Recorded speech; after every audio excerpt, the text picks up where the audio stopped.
¿Están listos? ¿En sus marcas? ¿Listos? ¡A leer! Bienvenidos a Mundo de Palabras, donde todos los jueves podemos aprender un poco de todo. Y donde siempre encontrarás historias que te fascinarán.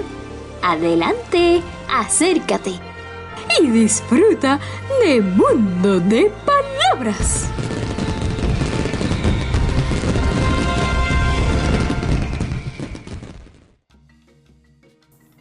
Bienvenidos amigos de Mundo de Palabras, aquí a su programa familiar donde las historias, los cuentos, las curiosidades, autores, ilustradores, todos tenemos un espacio para hablar y disfrutar de la buena literatura infantil y de otras cositas más.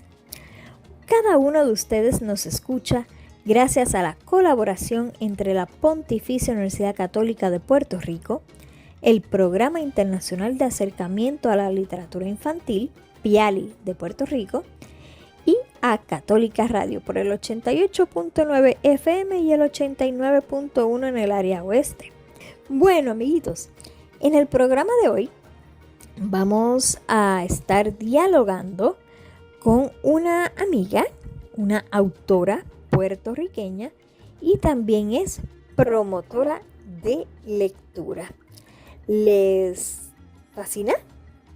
¿Les llama la atención? Claro que sí, siempre nos gusta conocer un poco más de nuestros autores, de nuestra literatura. Así que con ustedes la entrevista que le hiciéramos a Aide Zayas Ramos. Que lo disfruten. ¿Por qué escribir? ¿Para qué ilustrar? Aquí en la Fábrica de Libros te vas a enterar. Saludos amigos de Mundo de Palabras, bienvenidos aquí a nuestro segmento Fábrica de Libros, donde nos gusta conocer nuevos autores, ilustradores, promotores de lectura para viajar juntos en este maravilloso mundo de las palabras. En el día de hoy nos acompaña la autora y promotora de lectura Aide Zayas Ramos. Bienvenida a nuestro programa, Aide. Muchas gracias por la invitación, contenta de estar aquí. Qué bueno, qué bueno. Esta entrevista la teníamos pensada desde hace mucho, así que por fin ya se nos dio y estamos aquí para hablar un poquito. Pero para aquellos radioescuchas que no te han visto o no te conocen, cuéntanos un poquito sobre ti, sobre quién es Aide Zayas Ramos. Pues yo soy nacida y criada en Caguas. Con el tiempo yo he llegado a pensar que un poco mi vida y ese desarrollo de cuando era chiquita es un cuento, porque recientemente hablando con alguien me envía uno de esos memes que pasan por ahí, que si te dan $80,000 y pasarías la noche limpiando un cementerio, y le digo, bueno, es que mi abuela vivía frente a un cementerio, yo jugaba, claro, ahora puede parecer irrespetuoso, pero en aquel momento era totalmente inocente. Yo jugaba entre las tumbas. Entonces, sí, para mí... Okay, ya lo hizo. Era normal. Entonces, yo ahora lo miro para atrás y yo digo, pero es que hay tantas cosas en mi niñez, porque no fue una niñez, afortunadamente, con una tableta en la cara, que fue una niñez muy rica y probablemente, no sé... eso es parte de mi gusto por viajar, que lo tuve siempre desde chiquita, porque en mi casa papi tenía siempre National Geographic y yo veía lugares ahí tan fabulosos que yo quería conocer, pero en ese momento yo no me imaginaba, o sea, estaba fuera de toda imaginación que económicamente para mí fuera viable. Entonces, pues me autodenomino andariega profesional, además de escritora. He vivido en Nueva York, en Miami, en Toledo, temporadas en Madrid, temporadas en Sao Paulo. O sea, he viajado más de lo que yo me imaginé de chiquita que yo iba a viajar.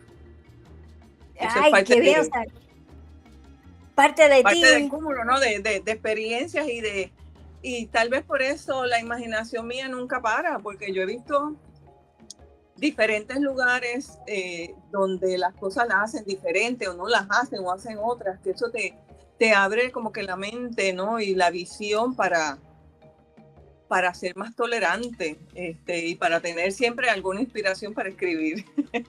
Qué interesante, sí, y precisamente esta pequeña vida de trotamundo, de conocer diferentes áreas, podríamos decir que algo así te inicias como escritora, es de donde sale la inspiración, porque en ciudades tan magníficas, lo que es Toledo, Madrid, el mismo Sao Paulo, son como que ciudades que de por sí son una historia, de por sí son, es como que la cuna así de toda inspiración. ¿Consideras que eso quizás pudo haber influido en tus historias, en los diferentes libros que has escrito? Pues fíjate que ahora como adulta sí, he estado también en Marruecos y no sé qué, o sea que he estado en lugares fascinantes. Pero yo era escritora desde antes de saber que había algo que se llamaba ser escritora, porque yo me aburría en las clases y yo en la parte de atrás de la libreta escribía cuentos. Escribía cuentos y todos los ilustraba con lo mismo. Una casita, un hongo, un sol y algunos pajaritos volando. Y una palma, que es lo que uno siempre dibuja de chiquito. Entonces, en esa época que daban nota por la pulcritud de las libretas, yo nunca tenía 100 o nunca tenía 10. Porque para los efectos de los maestros, mis libretas en la parte de atrás estaban sucias. E incluso una vez mami tuvo que ir a la escuela porque la maestra le envió una notita que yo era demasiado soñadora. No sacaba malas notas. Claro, ahora sabemos que eso es ser creativa, que entonces tú lo que haces es que a esos estudiantes le das la oportunidad e integras esa creatividad en la forma en que ellos aprenden, pero en esa época no. Entonces, pues yo era muy creativa, pues claro, yo me aburría, yo recuerdo el regaño que me dieron en la escuela el día que estaban explicando el día y la noche. Porque hacía tiempo que papi había apagado todas las luces de la sala en el barrio Cañaboncito de Cagua, la casita donde nosotros nos criamos. Él apagó todas las luces, puso una vela y no me acuerdo cómo, pero él tenía una bolita que amarró a un cordón y entonces fue pasándola alrededor de la vela para que nosotros viéramos cómo una parte de la bolita era de día y otra de noche y cómo iba transicionando. Pues claro, cuando la maestra me lo explicó en un libro, para mí eso era irrisorio porque yo lo había visto en vida real, papi lo había hecho el experimento con nosotros. Entonces me aburría. ¿Y pues qué hacía? Y que fue más significativo de esa forma. Claro, a mí no se me olvida. A mí no se me olvida. Lo único que falló su experimento, que lo aprendí después de adulta, es que yo juraba que la luna también rotaba. Y probablemente ese día la maestra también lo explicó, pero como yo estaba en otro mundo, porque ya eso yo me lo sé, pues me enteré de adulta, que siempre vemos el mismo lado de la luna. Pero la realidad es que yo era escritora antes de saber que eso era un oficio, una profesión, como tú le quieras llamar. Sí, que era algo innato, parte de la creatividad. Y qué bueno que mencionas ese detalle también de que hoy día, ¿verdad? Con todos los avances y con todos los estudios, a estudiantes que son de esa corriente de los que tú ves que de momento se van con la vista vacía o escriben mucho, darle el espacio. Eso es precisamente una de las cosas que nosotros acá en Mundo de Palabras y en Piali como promotores decimos constantemente en nuestros talleres. Si usted ve a un niño que ya está dando indicios de querer dibujar, de querer escribir o de que tiene una imaginación, no se lo cuarte, dele las herramientas, provéale más alas para que siga volando, ¿verdad? Por ponerlo de una forma literaria, ya que estamos entre libros. Pero eso es lo que queremos, ¿verdad? Darle a nuestros niños, a nuestros jóvenes, esa oportunidad que quizás muchos de nosotros adultos pues no tuvimos en su momento o lo tuvimos tarde. Sí, así claro. Que ahí concuerdo 100% contigo. Sí, y yo sé que en el aula hay que cumplir con unos requisitos, pero si examinamos o recordamos cómo nosotras aprendimos, cuando nos hablaban de cuentos, por ejemplo, siempre se circunscribe o se limita a quiénes son los personajes principales, quién es el antagonista, cuál es el nudo, qué sucedió, dónde se desarrolló, cómo se solucionó el cuento. Y sí, para poder medir en el entorno escolar y contestar esas preguntas o seleccionarlos en un escoge, necesitamos circunscribirnos a eso. Pero de vez en cuando tiene que haber un análisis de un cuento de libre interpretación, porque solo ahí ellos manifiestan su verdadera creatividad, lo que entendieron. Hay quien dice que se puede entender mal algo. Yo eso lo tomo con pinza, porque cada uno de nosotros en un cuento se fija en ese momento en lo que le llamó la atención, en lo que le está preocupando, en lo que le afecta, en lo que recuerda, en las experiencias que tiene. Todos leemos con un filtro, por eso es que tú lees un libro, leíste un libro hace 5 años y lo lees hoy y te fijas en unas cosas que no te fijaste antes. Ese filtro lo tenemos todos y los niños. Sí, porque todo va a ser dependiendo de cómo te hable. Claro, entonces esa libre interpretación es sumamente importante porque al final respetar la interpretación de los niños es fortalecer su autoestima. Y eso es lo verdaderamente importante. Porque ahí aprenden a que, mira, yo puedo expresar mis opiniones, mi opinión importa porque mi maestra y mis compañeros me escuchan. Eso es sumamente importante. Y si me dejan, me voy por la psicología, que es parte de mi educación. Sí, y es lo que entonces los va llevando a lo que es el pensamiento crítico. Claro, exactamente. Es que es cierto, porque es parte de desarrollar esas destrezas. Claro, pero no es todos los días y pues como bien tú dices, hay algunos días que nos vamos más por la línea. Sí, porque hay que hacerlo. Sí, nos vamos más por esa línea de que sí, vamos a hacer un análisis formal y luego entonces darle esa oportunidad de que entonces muéstrame tu opinión. Claro, porque de alguna manera tú tienes que medir, ¿no? Y demostrar que se cubrió, que tú trabajaste esas destrezas con los estudiantes. Pero hay otras destrezas que es esa creatividad y ese análisis crítico que como tú lo mides, tendrías que hacer tu propia rúbrica. Pero nosotras como promotoras, más que hacer las propias rúbricas, es que realmente tú motivas, acompañas y promueves a leer cuando hay una conexión emocional. Y esa conexión emocional no se da cuando tú escoges quién era el antagonista y el protagonista. Se da cuando tú dices, como me dijo un niño, Maurice Sendak, ¿a dónde van los monstruos? Ese nene, su conexión con el papá es hablar de ovnis. Pues él me aseguró que el nene nunca viajó y llegó a la isla de los monstruos. Él fue abducido. Palabra que a algunos adultos todavía nos cuesta decir. Y ese nene aseguró que el protagonista del cuento fue abducido. Yo no le puedo decir que estaba mal, porque eso fue lo que conectó con él. Y como promotora, yo quiero que él lea libros, justamente eso, que lo lleven a pensar fuera del libro, que lo conecten con el libro. Así es que aquí ya la promotora, hablemos de libros, porque si no, nos dan 3 horas No, claro que sí, eso es precisamente lo que nos gusta hablar, de por qué es importante exponer a nuestros niños a los libros y a la literatura y a diferentes tipos de literatura.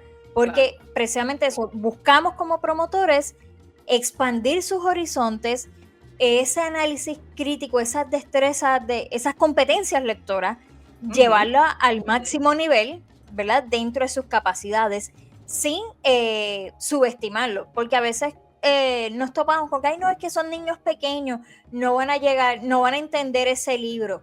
Bueno, quizás no lo van a entender como tú, adulto, lo vas a entender, pero dentro de su mente, dentro de su capacidad, lo entiendes, hasta incluso te dan un punto de vista diferente, como el ejemplo del niño, la interacción de usted con el niño. No, él fue abducido. Bueno, ¿y por qué tú piensas eso? ¿De dónde viene tu análisis? Pues por A, B, C, D, y te da toda la cátedra. Y como que mira, y otro punto de vista diferente. Claro, y es bien importante el tono en que uno pregunta ese por qué. Porque valga la redundancia, ¿por qué? Es bien importante el tono porque ¿y por qué tú piensas eso? En ese tono y con esa actitud y con ese lenguaje verbal que te lo acabo de decir, en realidad le estás diciendo que está equivocado. ¿Estás equivocado? Cerraste la puerta. Claro, cerraste la puerta. Además, que te cierras tú como promotora de lectura de aprender con los niños. Yo siempre aprendo con ellos. ¿Y por qué? ¿Y cómo tú sabes esa palabra? Y cuéntame, ¿cómo es que tú llegaste a esa conclusión? Y él me hizo toda una explicación de los ovnis. Y el resto de los nenes estaban fascinados también, porque eran un grupo como de 25 estudiantes en el campamento de verano. Ok, que sí, que era mucho, y entonces ahí el niño se siente escuchado, se siente importante, se siente parte de y se siente seguro, y como usted bien menciona, va a seguir muy probable a buscar otros libros, y quizás entonces ya no hable solamente de ovnis, sino que también de otros temas, de otras áreas, y los vaya descubriendo. Y hablando de descubrir, ¿cómo usted descubre su proceso creativo al momento de hacer sus libros, de escribir sus historias, de todo ese proceso de publicación? Muchas veces, a principio siempre fue, y sigue siendo en muchas ocasiones, hay algo que me da una chispa. El primer cuento que yo escribí se llama Évido Pérez, y estaba hablando, en ese entonces yo vivía en Nueva York, me encontré con una amiga y me está contando que un amigo del esposo de ella, que se llama Évido, fue la noche antes a cenar a la casa, a cenar al apartamento. Y yo, Évido, ese nombre está buenísimo para un cuento. Y así surgió el cuento de Évido Pérez, de alguien que de Puerto Rico se muda a un lugar en el norte. Puede haber sido Estados Unidos, puede haber sido Canadá. Y en el proceso de aprender inglés se le olvida el español. Y el problema es que él solo recuerda en español. Por lo tanto, se borra su historia de vida. Y ese cuento está en mi primer libro de cuentos. Me lo publicó la editorial de la Universidad de Puerto Rico. Por aquí está. ¿Dónde está? Acá está la jirafa que no cabía en su cuento. Eso fue una foto que yo vi de una jirafa que parecía que se salía. Sabía que me faltaba algún libro, Un café con la elefanta, que es uno nuevo y lamentablemente no lo tengo aquí a la mano. Literalmente fue una imagen que yo vi de una chica que es ilustradora, la vi en Instagram, y es un elefante, un azul añil, y en la trompa tenía una taza pequeñita. Pues de ahí sale Un café con la elefanta.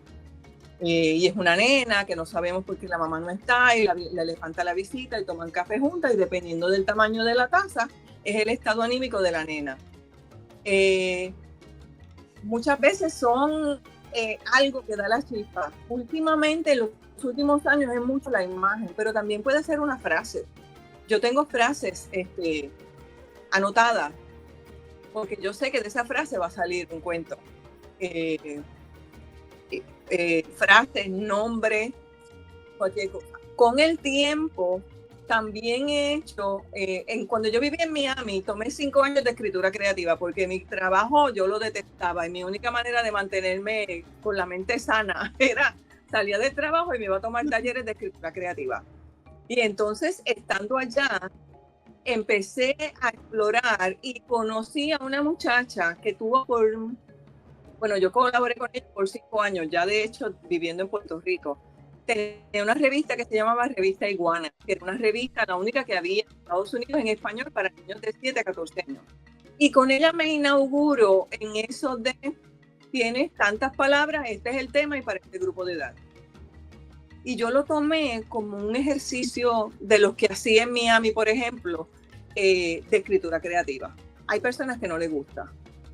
Hay personas que sí. Yo sé de personas que escriben cuando le dan eso. Este es el tema. Y entonces para mí es un ejercicio de escritura creativa, al punto que he tenido, ¿verdad?, la fortuna de colaborar en las últimas 2 series de SM de español. Y cuando colaboras en un libro de texto para los grados primarios o para cualquier grado, pero tienes que hacer un cuento, te dan eso. Tienes que cruzarlo con el tema del capítulo, te dan la cantidad de palabras, te dan la grupo de edad de la población o el grupo, ¿no?, el grado, todo eso. Entonces, me he convertido como que si tú me dices, Aide, escríbete, yo qué sé, sobre un abanico de techo que un día se enojó con la familia y salió volando, no te lo voy a hacer el otro día, pero se va a quedar aquí. Y sobre todo cuando friego, cuando estoy fregando, cuando me estoy bañando, me vienen las ideas. Sí, en esos momentos en que uno está en otra tarea y de momentos en que llegan como de cantazo las mejores ideas y como que, espérate, dame un papel para poder escribirlo. Exactamente.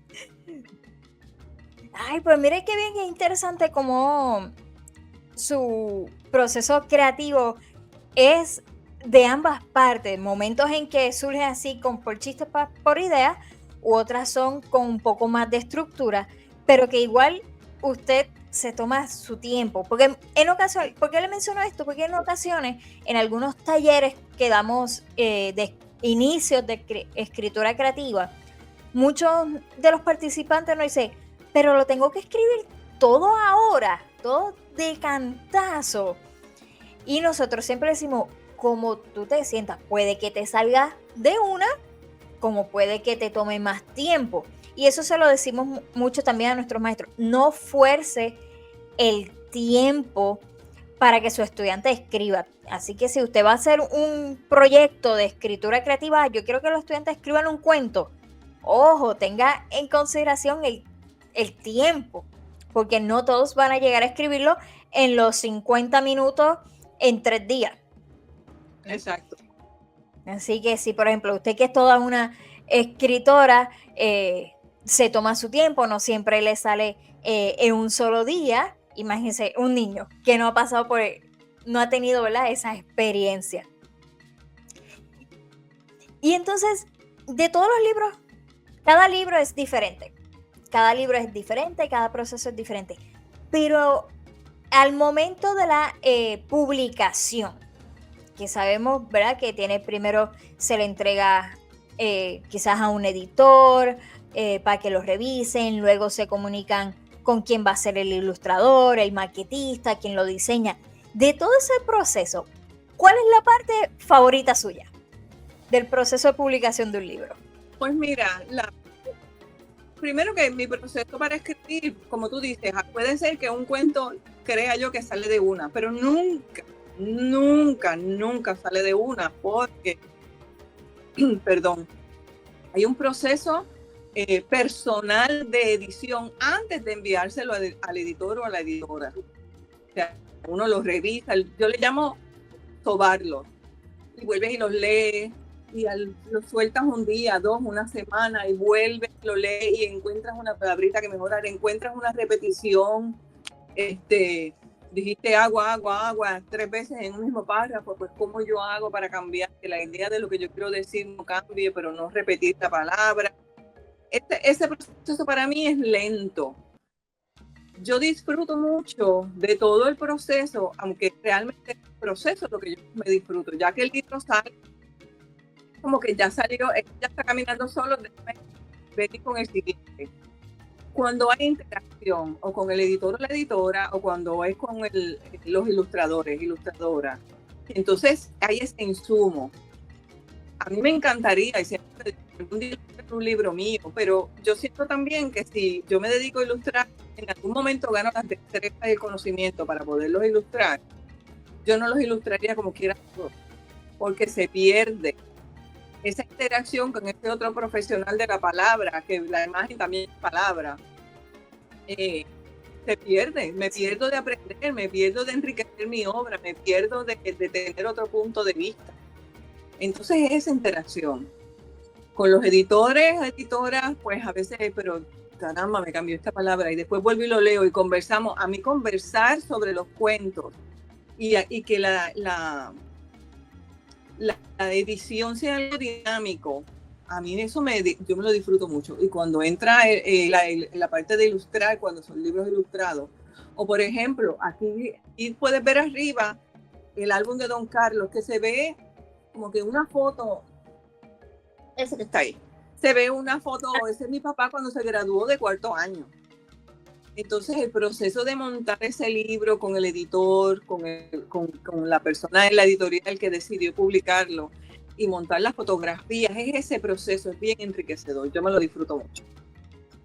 Porque sí, es una colaboración entre creativos, y eso me encanta. Sí, esa comunicación, ese compartir de ideas, ¿verdad? Lo que nosotros quisiéramos que todos pasen por esa experiencia en algún momento, porque es poder ver el proyecto de uno, el bebé de uno, pero desde diferentes filtros. Quizás uno lo visualizaba de una forma, pero cuando lo ves, pero es que a mí me habló de esto, yo vi esto otro, y entonces lograr tenerlo en conjunto, para mí también, concuerdo con ustedes, eso es lo más bonito. Y cuando uno dice, lo logramos. Logramos llegar a un acuerdo, ya es como que la sensación más grande que podemos tener de alegría. Sí, pero es normal, no sé, o sea, es normal también que en determinados momentos uno sienta resistencia, porque tú no estabas tan convencida de que esa primera idea, de que esa primera forma es mejor. Por eso un no, o sea, es normal que tengas resistencia. No digas que no en el momento. En todo caso, déjame pensarlo, porque que yo recuerde, mis no siempre se han convertido en otra cosa. O sea, que yo he aceptado la sugerencia, que he cambiado, e incluso en un curso que yo tomé desde España que se llama Abre el Álbum, que es extraordinario para las personas que escribimos libros y literatura infantil, específicamente libro álbum.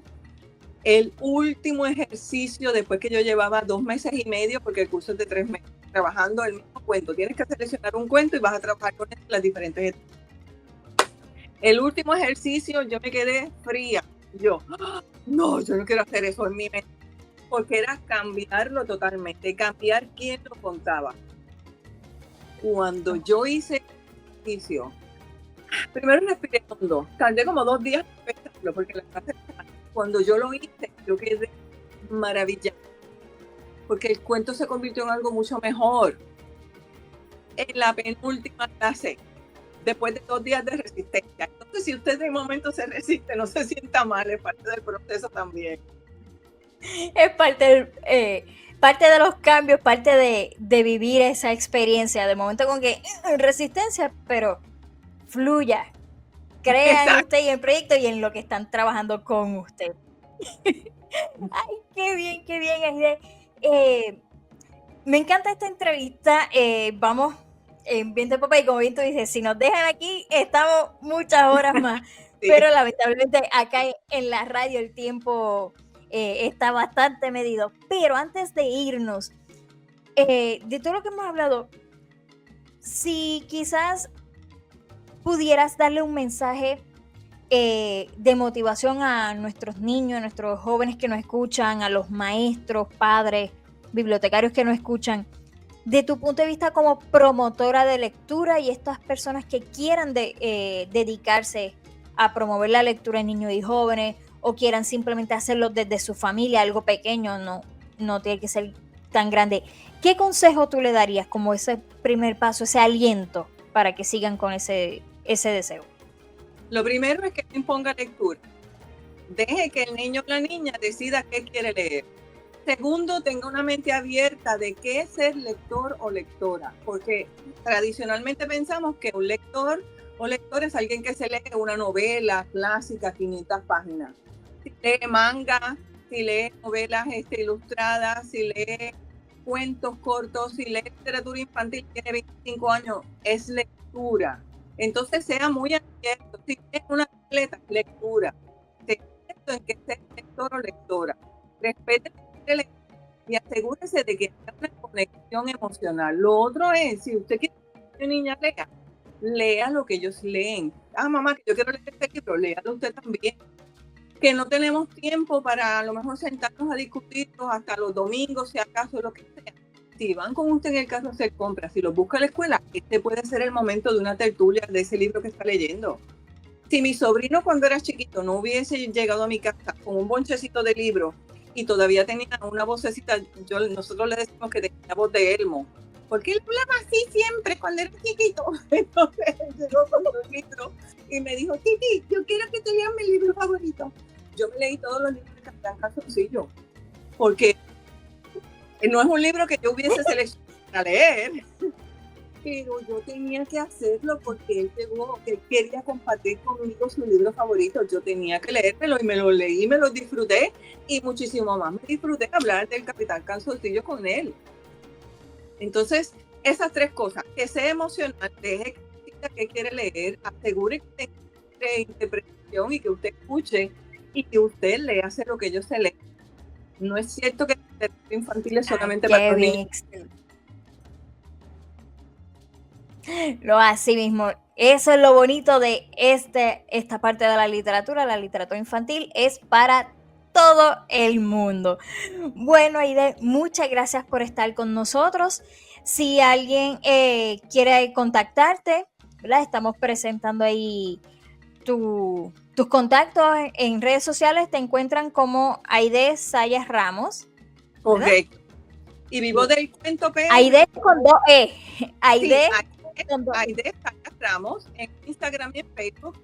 Y en Vivo del Cuento PR en Facebook. Es mi página de animación a la lectura desde que empezó Facebook, pero el proyecto está desde el 2002. Entonces llevo desde el 2002 haciendo actividades de animación lectora y ahí yo comparto información para los maestros, artículos, cosas, ¿no? Comparto las actividades que hago para que le inspiren a otros, les sirvan de ejemplo, si les parece. O sea que también pueden entrar a la página de Vivo del Cuento y por cualquiera de las dos me pueden contactar si desean. Pues perfecto. Así que ahí ya lo tienen. Aide Sayas Ramos y también Vivo del Cuento PR. Bueno, Aide, muchas gracias por estar con nosotros. Esperamos que se repita.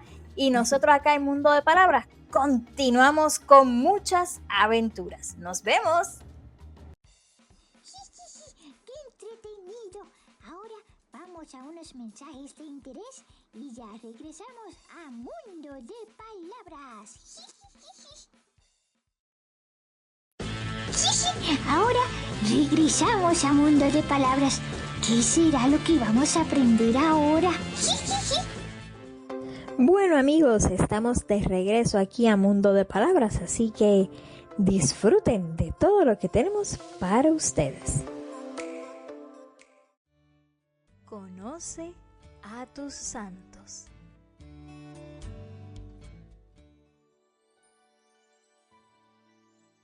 Hoy en Conoce a tus santos queremos hablarte de dos aspectos muy importantes. Uno es la vida de un santo y otro es sobre nuestra querida Virgen María. En el día de hoy, 14 de agosto, celebramos a San Maximiliano Kolbe. ¿Y por qué este santo polaco es inspirador para nosotros? Pues te cuento brevemente. Maximiliano Kolbe siempre fue muy devoto de la Inmaculada Concepción de María, por lo que pensaba que la Iglesia tenía que ser militante en su colaboración con la gracia divina para el avance de la fe católica. Es por eso que, movido por su devoción, funda en 1917 un movimiento llamado la Milicia de la Inmaculada, el cual se consagraría a la Virgen María y lucharía con todos los medios moralmente válidos por la construcción del reino de Dios en todo el mundo. En palabras del propio San Maximiliano, el movimiento tendría una visión global de la vida católica bajo una nueva forma, que consiste en la unión con la Inmaculada. A su vez, inició la publicación de una revista mensual llamada Caballero de la Inmaculada. Esta era orientada a promover el conocimiento, el amor y el servicio a la Virgen María. Comenzó primero con unos 500 ejemplares y ya para 1939 alcanzaría cerca de 1 millón de ejemplares publicados. A su vez, fundaba la Ciudad de la Inmaculada, principalmente en una ciudad cerca de Varsovia. Pero años más tarde, el Papa le solicita que como sacerdote fuera a dar unas misiones. Y así es como llega de voluntario a Japón, donde funda una nueva Ciudad de la Inmaculada y publica la revista Caballero de la Inmaculada en idioma japonés. Sin embargo, cuando regresa a Polonia en 1936, estalla la Guerra Mundial y fue apresado, ¿verdad? Fue hecho prisionero junto a otros frailes y enviado a campos de concentración en Alemania y Polonia. Poco tiempo después, el día de la Inmaculada Concepción, es liberado. pero en 1941 es nuevamente hecho prisionero y esta vez es enviado a las peores cárceles, a los peores campos de concentración, el de Auschwitz, donde ahí continuó su ministerio a pesar de las terribles condiciones de vida. Los nazis siempre trataban a los prisioneros de una manera inhumana y antipersonal, por lo que a cada uno de los prisioneros lo marcaban con un número para identificarlos. A San Maximiliano le asignaron el número 16670. A pesar de los difíciles momentos en el campo, su generosidad y su preocupación por los demás nunca le abandonaron. El 3 de agosto de 1941, un prisionero de Auschwitz escapa y en represalia, el comandante del campo ordena escoger a 10 prisioneros al azar para ser condenados a morir de hambre. Entre los hombres escogidos estaba un sargento polaco, al igual que San Maximiliano, pero este era casado y con hijos. San Maximiliano no lo dudó 2 veces y prefirió pedirle al comandante nazi que por favor intercambiara lugar con el prisionero polaco. El comandante nazi aceptó el cambio. Total, él lo que quería era desquitarse con 10 prisioneros. Le importaba poco quiénes fueran. Y así fue como Maximiliano salvó la vida de este sargento polaco y luego de 10 días de su condena, los nazis lo encontraron todavía con vida. Fue tanto el enojo que le dio a los nazis que le colocaron una inyección letal el 14 de agosto de 1941. ¿Cuál es entonces el legado de San Maximiliano Kolbe? Pues dar testimonio y ejemplo de dignidad en medio de la más terrible adversidad. En el año 1973, el Papa Paulo VI beatifica a San Maximiliano y en 1982 Juan Pablo II, ahora nuestro San Juan Pablo II, lo canoniza como mártir de la caridad. San Juan Pablo II comenta la influencia que tuvo San Maximiliano en su vocación sacerdotal. Recuerda que ambos son polacos. Y dice nuestro querido Santo Padre: surge aquí otra singular e importante dimensión de mi vocación. Los años de la ocupación alemana en Occidente y de la soviética en Oriente supusieron un enorme número de detonaciones y deportaciones de sacerdotes polacos hacia los campos de concentración.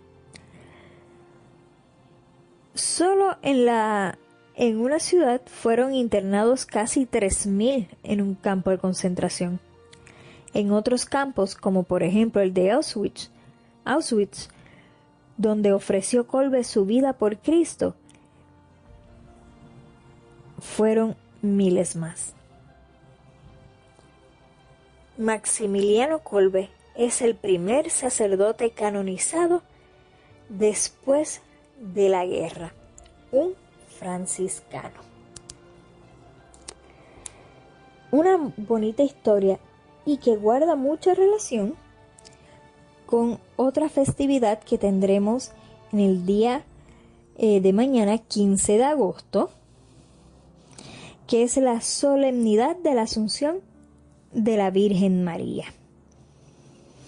Este dogma es uno muy especial, pues el dogma de la Asunción se refiere a que María, Madre de Dios, luego de su vida terrena, fue elevada en cuerpo y alma a la gloria celestial.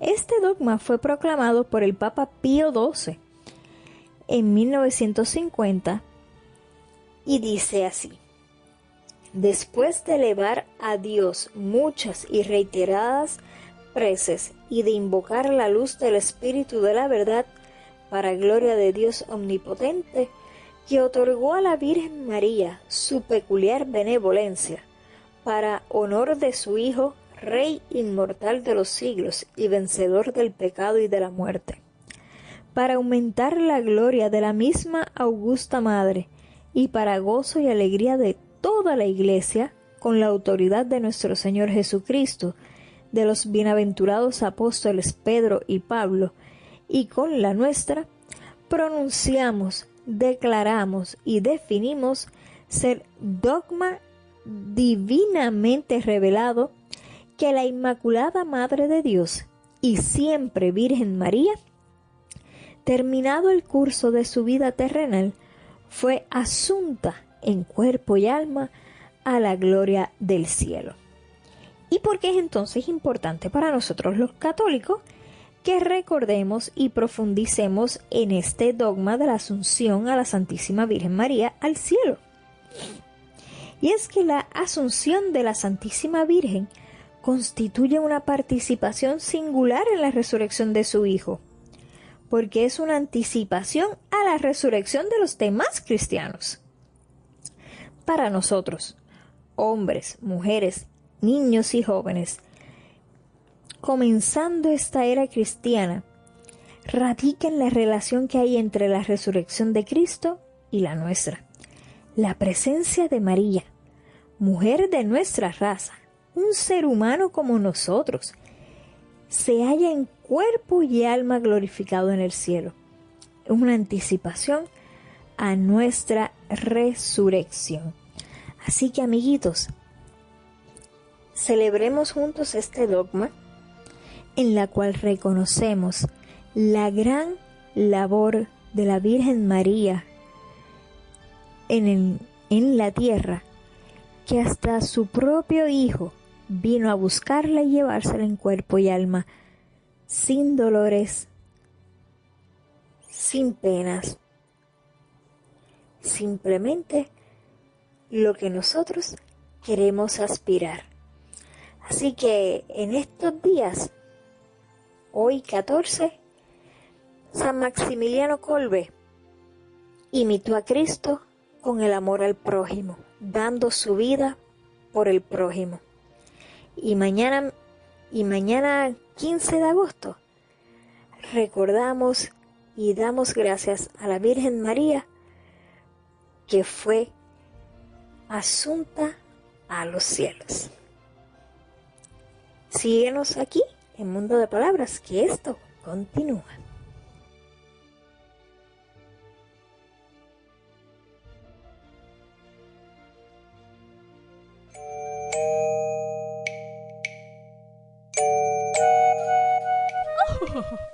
¡Saludos! ¿Dónde están mis chicos aventureros de los libros? Es hora de disfrutar una magnífica historia.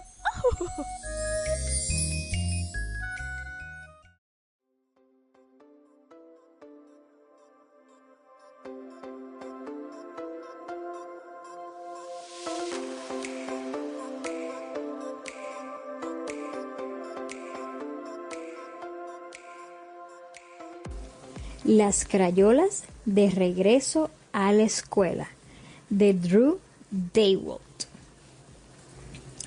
Se acabó el verano y las crayolas regresan a la escuela. Azul y Beige le dicen adiós a la playa con la mano. Adiós, playa, dice Azul. Hasta el próximo año, dice Beige. Hasta luego, chicos, dice la playa. La noche antes al primer día de clases puede ser muy emocionante, como le pasó al crayón crema. ¿Qué ropa me pondré? También es bonito volver a ver viejos amigos. ¡Santos cielos! ¿Estás más alto?, preguntó Crayón Rosa. No, pero tú te ves magnífica, contestó Crayón Azul. Además, en la escuela harás amigos nuevos. Hola, soy mi primer crayón grueso, azul. Hola, soy crayón grueso verde. ¿Crees que estamos emparentados? Regresar a trabajar es muy divertido, en especial para las crayones, porque a crayón violeta le encantan las matemáticas, a crayón negro le encanta escribir, a crayón blanco le encanta leer, a crayón amarillo y naranja le encantan las ciencias. Mira, dice crayón amarillo, Júpiter es amarillo y naranja. Por fin, algo en que podemos estar de acuerdo, dice crayón naranja. Todos los crayones están emocionados por la clase de arte, incluso si hacen un reguero. Bueno, en especial si hacen un reguero. ¿Y tú, amiguitos, cuál es tu clase favorita? ¿Ya llevas contigo los crayones a la escuela? Pues acompáñalos siempre en esta aventura llamada Regreso a la Escuela. Fin.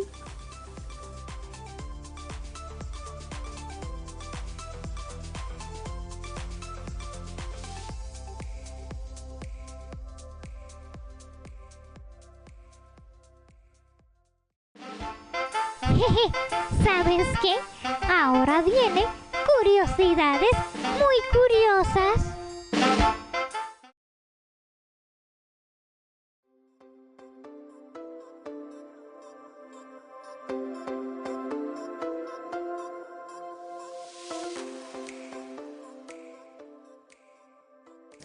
Amiguitos, y aquí en Curiosidades Muy Curiosas, queremos celebrar y festejar a todos los que son como Jesuán y como yo, a todos los zurdos. Y es que en el día de ayer, 13 de agosto, fue el Día Internacional de los Zurdos, ¿eh? Y esto se va celebrando, más o menos desde 1976. Y pretende esta efemeridad dar a conocer y ayudar a reducir las dificultades que encontramos las personas zurdas más o menos a diario. Pero ¿por qué hay un día para los zurdos? Pues en ocasiones, a través de las historias y en diversos países del mundo, los zurdos hemos sufrido situaciones de discriminación e incluso un poco de acoso. En la antigüedad se pensaba que los que eran zurdos no eran inteligentes o no eran personas buenas. A veces hasta incluso, y usted esto lo puede hablar quizás con un abuelito o algún vecino o tío mayor, cuando iban a la escuela y eran pequeños en la escuela, si eras zurdo, te corregían o te regañaban para que no usaras la mano izquierda. Yo conocía personas que le amarraban la mano para verlos forzados a escribir con la derecha, comer y hacer cualquier otra actividad. Pero la realidad es que ser zurdo no se considera ni un estigma, ni una desviación, ni es nada malo. Al contrario, es súper genial. ¿Por qué? Porque los zurdos, si una persona es zurda, su hemisferio dominante es el derecho. Por lo tanto, significa que puede ser más creativo, más dado a las artes y a muchas otras cosas. La verdad, amiguito, es que ser zurdo o ser derecho no es ni mejor ni peor. Simplemente es aceptarnos tal y como somos. Simplemente nos tocó que la mano con la que tenemos más fuerza para escribir es la zurda. Por ejemplo, en mi caso, yo escribo con la zurda. Yo soy zurda. Pero prácticamente para todo lo demás tengo más fuerza en mi mano derecha. para peinarme, para comer, para cepillarme los dientes, por ejemplo, pues se me hace más fácil la mano derecha. Pero aquí unas curiosidades muy curiosas del mundo de los zurdos. Se estima que aproximadamente 1 de cada 10 personas en el mundo son zurdos. El ser zurdo es más frecuente en hombres que en mujeres. Actualmente existen varias tiendas dedicadas a los zurdos, ya sea tijeras para zurdos, lápices, libreta, marcadores, reglas, bueno, diversidad de cosas que son para los zurdos. Nosotros los zurdos tenemos una ventaja en algunos deportes, como el fútbol, en el boxeo y en el tenis. También incluso en esgrima, porque por la posición en que nos colocamos para poder utilizar algunos de los utensilios, ¿verdad?, del deporte, ya sea una bola, una raqueta, la espada, pues la posición del zurdo queda un poco más protegido y así es más difícil derrotarnos. También existen muchos mitos sobre los zurdos, como que si son más inteligentes o si son más introvertidos, que tienen problemas de sueño, que tienen más tendencia al liderazgo, etc. La verdad, todos esos son simplemente mitos, mentiras, por así decirlo, ¿no? Y no es que sea mentira, es que a veces la gente se inventaba historias por no conocer más allá. ¿Está bien? Y si todavía te preocupa un poco ser zurdo, aquí te presento personas famosas que eran zurdos. De científicos tenemos a Leonardo da Vinci, Marie Curie, Isaac Newton, Albert Einstein. El astronauta Neil Armstrong, Buzz Aldrin, Charles Duke eran también zurdos. De los artistas, Miguel Ángel, Rubens, Van Gogh, Lewis Carroll eran zurdos. Y de los músicos, cariño, Paul McCartney de los Beatles, él era zurdo. Rafael Nadal es zurdo en los deportes. Y otras personalidades como por ejemplo Barack Obama, Bill Clinton, Bill Gates, Charles Chaplin, Beethoven. Así que si eres zurdo, el límite es el cielo. Y si eres derecho, también. Nosotros seguimos aquí con más de Mundo de Palabras. Y con esto terminamos nuestro programa por el día de hoy. Espero que lo hayan disfrutado tanto como nosotros. Recuerda buscar en tu librería más cercana a Aide Sayas Ramos, autora puertorriqueña, o búscala por sus redes sociales Aide Sayas Ramos y también la página web o el blog Vivo del Cuento PR. Nos vemos el próximo jueves. Bueno, amiguitos, eso es todo por el día de hoy. Nos vemos la semana que viene. ¡Chao!